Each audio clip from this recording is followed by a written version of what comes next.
اليوم طلعت مشي على اعلى قمه بلبنان على ارتفاع تقريبا 3100. انا شوى وهحكي لكم كيف طلعت. صفينا السيارة على ارتفاع 2400 بالارز وكفينا مشي لنوصل ارتفاع 3100. في ولا اسم مسمين القرنة السوداء هيك حرفيا ذا بلاك بليس. ساعة بنمشي طلعنا 3 كيلو ونص. ثلج كثير رقيق. اخر مشي تكون عم تشربوا مي. هادي اكثر منه رايق. طلع معه سبيكر بالشنطة. نحرق تقريبا شي 2000 كالوري بهالطلعة. لهلا اصعب هايك بحياتي. فجأة سمعنا صوت عالي، طلع في طيران فوقنا. جايب معي بطاطا حلوة. القرنة السوداء صارت هناك.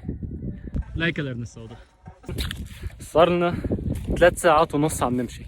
ليك القمة حوصل لها. وبعد 4 ساعات مشي كان في ضباب فوق، فما بين علينا الأماكن. كان المفروض يبين فلسطين، يبين سوريا، يبين الأردن، بس على كتر الضباب ما كان مبين شيء. قطعت 12 كيلو متر بس لوقت النزلة ما كنت حاسب حسابها. بس هي قصة لفيديو تاني.